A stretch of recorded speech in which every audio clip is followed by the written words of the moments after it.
This is HTML Editor training for Denari Part 2.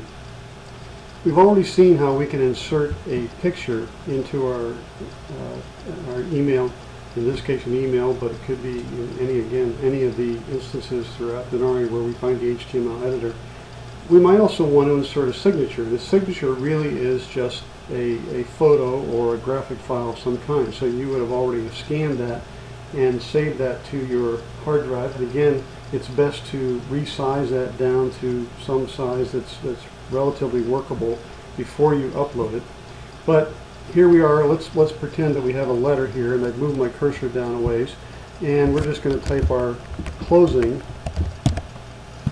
and hit enter, and that creates a space for us. And now we're going to insert our signature. So again, we can go to the insert image button, and we get our library, and scroll down here ways to find a signature that we've already got in place. And again, we'll just click insert. Now notice how large this is. Again, just to demo for you, we have a very large file that was not resized before we uploaded it. Now I can again size this down to make it look a little bit more presentable in the email here. But again, each time somebody views this page, they're actually looking at or having to upload that entire big picture before it gets resized down so they can see it in a smaller form. But that's how you would insert a picture. Now let's experiment a little bit. Again, I'm going to left click on the picture. I'm going to right click, come down here to insert edit image,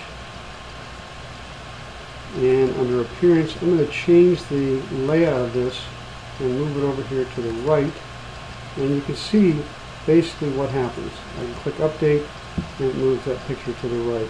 So those are pretty much my options with that. And again, it's going to wrap around, the text will wrap around the photo off here to the right. You could experiment with some of these things and make changes as you think appropriate, but that's pretty much your options in terms of laying out pictures. Now notice that this text scrolls all the way to the right, and it just keeps scrolling as far as the HTML editor will allow it. What happens then in the email, when this person receives the email, or if it's again a letter, whatever it is, the text will scroll down to the width of the view, I guess, that the user is using. So this is really not a big deal if this is kind of a simple email and you're not trying to do too much with the layout. But sometimes you want to control the width, and you want to kind of lay out very precisely all of the elements on the page. And there's a number of ways to do that. One way to do that is with by inserting a table. And let me clear this out. I'm going to go to the HTML editor, and you'll see here, by the way, all of the HTML that's been created. I'm just going to delete all of that, and let's take us back to square one. Click update. So now we have a blank page, and we're going to insert a table. So I go to the table button, and it gives me the choice here of how many columns I want. Let's just say we want 5, and how many rows. We'll put 5 rows in as well.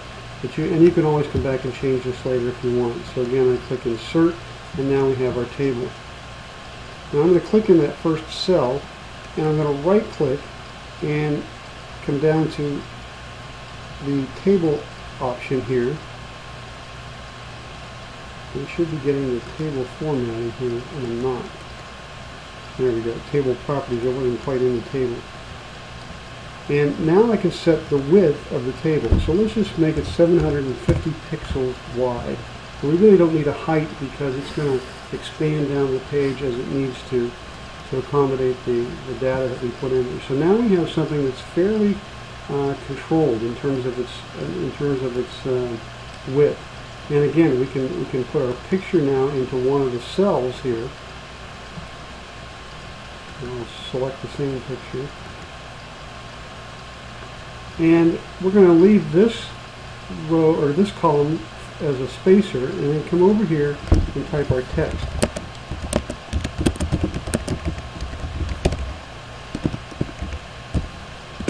And so you can see that the table kind of moves around as we need it to. And now that I have my table in place, I realize I really don't need 5 columns. I really just need 3 columns. So I'm going to put my cursor over here in this space, or in this cell, and I'm going to come to one of these buttons, and it's pretty self-explanatory here. This is delete a row, and this is delete a column. So I'll delete that column, and my cursor's already in that last column, and I'll go ahead and delete that column. And I could do the same thing. I could put my cursor here, and I could then add a column. As you can see, the little button shows you it's going to add it to the left of where the cursor is. This one's going to add it to the right of the cursor. This one's going to add it to the left. I can add rows by doing the same thing with these little buttons as well. Now, this looks okay, except that I see that the picture is kind of taking up the entire space here, the entire row, but the text is not. The text is centered, and that happens by default. So I want to change that, and so I can click in this cell, and I'm going to go to the Cell Properties button, and opens up a little dialog box that allows me to set the alignment. So I want the vertical alignment to be at the top, and so when I click Update, it then puts my text up at the top, and it's going to look a little bit better with the picture. But again, this is kind of an odd looking email because it's got all this space between the picture and the start of the text. But let me put some more text in here as I did before, and you can see then that as I type in that information, it kind of fills in the spacing and so forth. Now, the problem with this is, using this method in terms of layout, is that it doesn't wrap around the picture. And so let me get enough in here so that you can see that. It just keeps coming down the page. And if that works okay for you, then then this is a great option. Now you can see the picture did the same thing. It came down and centered on the page, or basically centered on the row. So again, I'm going to click in that cell where the picture's at, and then go to Cell Properties, and I'm going to set my alignment, my vertical alignment to top, and now that looks a little bit better. So now I could come down here, and I'll leave myself a little bit of space here, and maybe we'll put in another picture.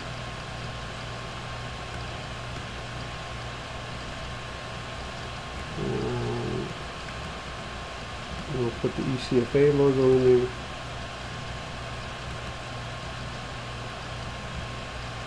Now again, the ECFA logo is really large, and so it's going to push the column out, and it's going to push the row out as well. So I want to adjust that a little bit, and I could do that by clicking on it and then moving the corner if I want to, or moving the width or the height. But I'm going to make it exactly the same as this picture, so I'm going to click on this one, right click again, go to Insert Edit Image, and under Appearance I find that the width is 111 pixels. This one happens to be square, but it's always width times length, but I know this is 111. So I'm going to come down here to the ECFA logo, and again I'll click the Insert Edit Image, go to Appearance, and I'm going to change this to 111. Now notice that the Constrain Proportions checkbox is checked. That simply means that if I change either one of these, the width or the height, then the other one should change automatically so that I don't get kind of a distorted photo.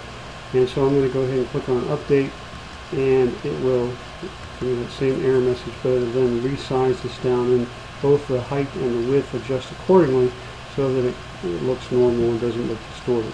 And so it's now the same width as that. And so here I can put in my text again and go through all the same process. So this is one way to lay out the page.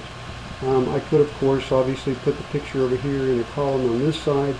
I could put tables inside of tables. And so if there's something that I wanted to put inside of this cell, I could create a table here by right-clicking, click on Insert a New Table, and we'll just make this 2 by 2. And I'm going to give it a width of, we'll say, 400 pixels.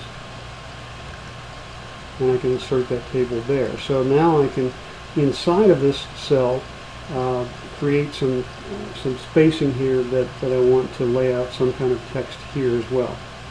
Now, in between these pictures, I might want to have a little bit of space. There will be some spacing just because of the natural table requirements here, but basically, this, when it's actually viewed in an email, it will condense down and the text will jam right up against the photo here. So I'm going to put my my cursor in that cell. I'm going to come up here again to the Cell Properties dialog box and give myself a width, let's say 20 pixels. That's a little bit wide, but just to demonstrate for you here how that works. And so now I've got this space between the photo and my text, and again, that carries all the way down in this table. So again, let us stop there, and we will continue with the third section next.